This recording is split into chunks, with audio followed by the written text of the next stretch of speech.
Okay, let's go to the next temperament, the NF temperament.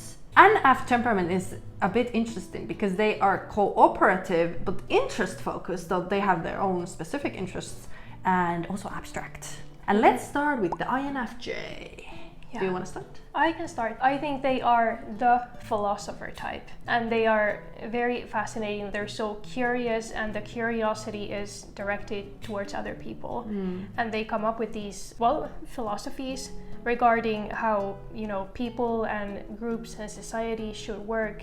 And I can definitely see how, the holy figures of many religions are INFJs. Like, I could think of Jesus, Muhammad, Siddhartha Gautama. It's said that they're all INFJs. Interesting. And I can see that, how it plays out. Why? Because they care about other people and they want to make a roadmap to how, people could best function with each other. They lack the sort of practicality of the ISFJs, but they have the big picture thinking of same interests, sort of. I agree. I think INFJ is a rare type, and for a reason, because they are interesting people. They kind of live in their own head, but simultaneously they are chameleons in the sense that they reflect what other people are feeling. But I think one of the challenges is that for me it's hard to see where is the INFJ actually locating. What do they actually think sometimes, because they have such an introverted thinking, childish, naive function. Because their introverted functions, thinking and intuition, are both optimistic. I feel like sometimes their opinions and thinking about life and everything is really in a child form. It's kind of this explorative functions of how society, how people function, and how this and that works. I think for me, for some reason, it kind of doesn't click that much. And I think that's a challenge for me. It's hard for me to see, why does the INFJ think what they think based on what? Because their extroverted thinking is a blind spot, which is that they actually don't gather knowledge from the external and conclude things together. They actually have a childish way of just believing in things and finding truth. It's kind of what I would say, because I would say that while they try to understand everybody else to their core, it's hard for them sometimes to make themselves understandable to other people. And it's actually a weird combination of how they sort of have the psychological profile of somebody who fits in anywhere, basically, because they can have that sort of chameleon feature to them, but also they can be a bit sort of their own kind and maybe a bit weird sometimes. It's a weird combination. Usually those traits don't exist in the same person. Yes, it's definitely a weird combination. From 1 to 5, how challenging do you think? I think I really like the INFJ. I feel like they tolerate differences a bit better than their somewhat counterparts ISFJs, and they have that abstract sort of thinking. I think it's got to be a 4. I think also for me it will be a 4, but I think I need to come closer with INFJs. I think there's something I don't kind of get there. They say things that kind of are really rounded and abstract, but sometimes I kind of don't get where it comes from. And it could be maybe the lack of introverted sensing there. Their opinions can be a bit floaty sometimes. INFJs might have a huge theory about how the world works, but I don't kind of see it yet. Yeah, I think that fluidity of their opinions sort of is the reason I would not give them a 5. Yes, because I feel like that makes me skeptical of people. Yes, I agree. Yeah. Next one, INFP. This is my type, but I think you could go first. Okay, INFP strengths. I think strengths is going to be authenticity and kind of not apologizing for who you are. You just kind of are who you are, and you kind of don't expect to change for people. They just kind of are who they are, and they accept it, and they kind of live as that. You're not chameleons like that. They're the opposite of that, kind of, in that sense. Yeah, I love that, and I think it's not a strength in everybody's eyes, but I think a lot of people appreciate that about the INFPs, and I think they're very popular as protagonists. Movies or books or whatever, they're a very poetic type. Yeah, people love to look into the mind of an INFP, sort of. And I think their greatest strength is their rich and vibrant inner world.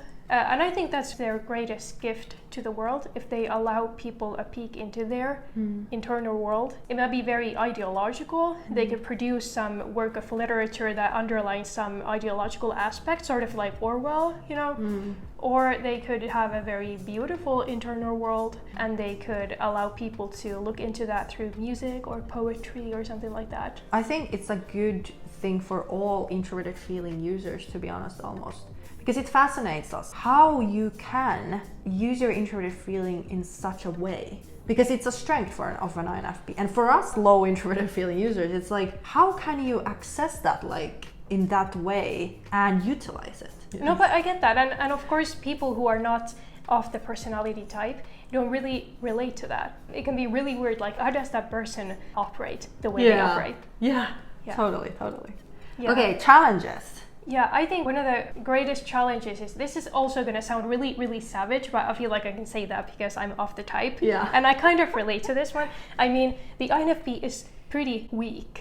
Like nobody crumbles under a lighter weight than the INFP. Like the world is too much for them, and their emotions are too much for them, and the entire weight of the world is on their shoulders, and if they don't make the world a better place, nobody will do it, and the world's gonna go to shit. A lot of that is also not like real weight, but it's like imaginary and self-imposed. For a lot of INFPs, it's really hard to live in their personality type, even though it's not like objectively hard. They just make it that way. Yeah, I totally agree with that. And I think one of the worst living situations I've seen is like INFPs and ISFPs actually also. So I think it's like a FI hero, FI leading function, the strongest function thing. And I will say this weakness for both ISFP and INFP. And I think it's being martyr of your own life, which means that you blame everyone else. You can be that. Immature NFPs do that, I think, and ISFPs. You can blame other people for your own shortcomings. Yeah, I think because the INFP wants to see the big picture. So they see like all these, structures and things, and they blame the structures and they make themselves the victim, even though everybody is under the same structures. And somehow other people just make it, but they don't. Obviously it doesn't apply to all INFPs, but on average. Yeah, I totally see that. I feel a bit bad for INFPs. And it's really sad. It's really sad because INFPs are one of the most passive people. When to take the action. For those INFPs who are struggling with this, I wish I could just say any action is better than not taking action at that moment. That is very true. Yeah. And I feel like INFPs, they have the capacity to become like really God tier people, but I feel like they need to work towards it way more than other people. Like personally, I feel very, very happy in my state of life, but I've had to do an intense amount of work on myself. Okay, from 1 to 5, how easy it is for you to get along? That's a difficult question because I feel like the psychological profiles just click very, very well. They're very ideological people, and if you don't agree with their ideology, they will just like kind of shun you or not approve of you. And I feel like since the political things don't align with me and quite a lot of other INFPs, there's a great risk, but there's also a great reward. But I think I can't give them a 3 because I think they're a lot less confrontational still than like ENTPs, for example. I think I might have to give them a 4.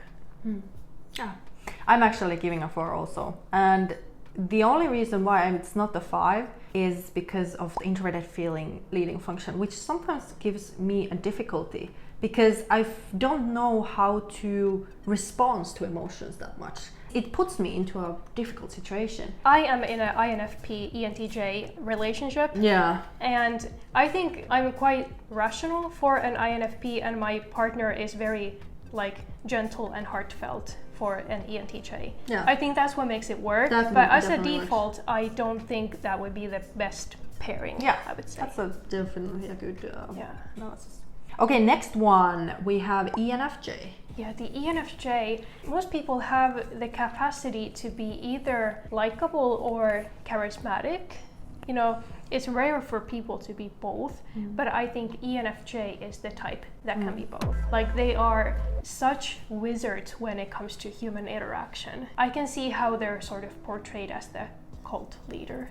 sort of person. I think the strength of an ENFJ is they find the right words in any situation. They say what you need to hear. They see the environment, the physical, the ways of people are behaving. They read the room and they read the emotions. So they know exactly what is it. And I think that's a pretty good strength.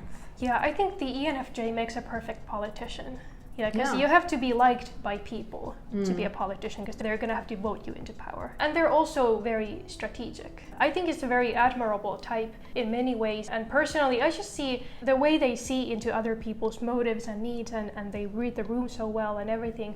I personally see that as like a superpower. Like, wow, how do you do that? Because I'm personally quite bad at that, I think. It's marvelous to see. There are many, I think, challenges, but I think one of the challenges which is hardest for me is the introverted thinking inferior, which is that I'm not sure, do they know what they think sometimes? What is their true opinion sometimes? And do they actually care about the truth? I think sometimes they are willing to sacrifice the truth for people. And I don't appreciate that trait in them. I would also say that they have the capacity to be like the ultimate chameleon out of all the types, because they can, fit into any environment and any group, and they're kind of flexible or fluid in that way. If they do that with me, I'm like, okay, that's nice, but can I see the real you? I feel a bit offended if you don't feel comfortable showing the real you to me. I think that's something I kind of struggle with the ENFJs. Yeah, I think I relate a bit to ENFJs, which is interesting also, and it's probably the introverted intuition and extra sensing. I think they have a really similar energy to ENTJs. I also do like that they are also directing, though. That means that even though they care about people and people's needs, they can still say things out loud, like really directly. And that's like a pretty nice combination there. Okay, how challenging it is for 1 to 5? I think it's not challenging for anybody to get along with the ENFJ because they will get along with you. I think the only struggle is if I feel like they're not giving their authentic self to me. Could I give them a 4 again? Is that boring to give every type a 4? No, so many types in a row. I was actually thinking between 3 and 4, but I think I'll go with 4. And I don't think I am a fan of ENFJs, but I actually surprisingly get along with them really well. It's probably due to the emotional connection and still resemblance with the introverted intuition and extra sensing. So I think ENFJ is a lot of fun. I do admire their way of finding the right words. Yeah, and also personally, as an INFP, I often see the ENFJ as like the optimal pairing for my type. And I've told you before, but I struggle to see that connection with the FI and the FE Dom. Because if I'm just like living my life and being myself and not being very flexible in different environments and stuff, the ENFJ, at least from my point of view, they see everything that I don't do, and they see how people respond to me, maybe not in the most optimal of ways always. They see all of that, and I would imagine that they feel really like awkward and they feel secondhand embarrassment. It's hard for me to see how the INFP and the ENFJ are supposed to be this perfect pairing. Well, I mean, I have a lot to talk about the compatibility if we dive into that. But really, put shortly, I think the golden pair, which is literally the opposite functions that you have, it requires the most amount of growth almost from all the types. Because you literally are different. You're the opposite. And it sounds like you really prefer to see someone's real self. And it sounds like you crave resemblance, which means that you crave another FI user almost. But I think it's just people prefer different things. And ENFJ, INFP relationship would be a really emotionally heavy relationship. Okay, next one, ENFP. I think ENFP's strength is how they can be the world's best salesman. Like, you just go around and you just mold yourself into what people want to hear. And it's due to the extroverted intuition and extroverted thinking, which are optimistic, which is that they know what people want to hear. And they know how society works. So they're like, this is how you play with the status, this is who I have to be with in this situation. And walking status people mostly, to be honest, but yeah. It's very interesting that you're saying that about the ENFP. Really? It sounded like you were describing the ENFJ. Really? Yeah, because I feel like with the FI in the second place, I think they have that sort of inner conviction of this is who I am and these are my values, and that sort of thing. And I think because they're very optimistic people and very creative, sort of ADHD people. Yes. I think most like NE DOMs seem kind of ADHD, to be honest. I think for those traits and also the FI in the second place makes them kind of really just joyful and funny. And the funniness also has like this intellectual component. They'll say these really out of pocket things and have very high energy and stuff. I think they're just a joy to be around. I agree. And I think I know quite a many ENFPs, and I think actually what you said is also true. I think it depends, because I know ENFPs who are in extrovert intuition and extrovert thinking loop, but I also know ENFPs who are introverted feeling and introverted sensing loop. So which means that are they either internally focused or externally focused? Because when there's an ENFP who is internally focused, it seems like they care a lot about their own identity, their own values, to live by their values. And they can be a bit insecure about their past, their discipline, their loyalty. They seek loyalty outside because of that, their safety net and all of that. But then there are externally focused ENFPs who are kind of the walking entertainers, kind of, yes. Like they just say things what people want to hear, and they go around and they're really flexible all the time. So yeah, I definitely think it can be both. I agree. I think it's like a stereotypical like class clown sort of personality. Yeah. Totally. But I think one of their challenges is because they get bored very easily and they want this novelty and they want to try out new things and they're always moving. I think it's hard for them because it's harder to achieve things when you go like this skill tree, oh I get bored, I go to this skill tree, and they try a little bit of everything. And at the same time, somebody who's like higher in SI, for example, would have developed one skill tree so much that they can actually do something with it. For me, what I don't really care so much is their extrovert thinking childish function, which is that they really like to talk a lot and they actually don't always know how to ask other people. They more like assume, and then they kind of can draw really fast conclusions. They're not great at actually having a really good deep conversations, which I think is surprising. Yeah, I think they're a bit too fast for us. Yeah. Both of us. Yeah. Okay, 1 to 5. How challenging? I think it might be quite easy to get along with them actually, and even to gain that deep connection, but I think their like energy level is just sort of exhausting, I would say. I think I also have to give them a 4. Or maybe a 3, because I feel like some ENFPs sort of compromise on their depth, and I feel like they're the most normal intuitive type. Yeah. You know? Yeah. I think for me, it's going to be a 4 if ENFJ was also 4. So. Okay, next one. Let's go to the SP temperament.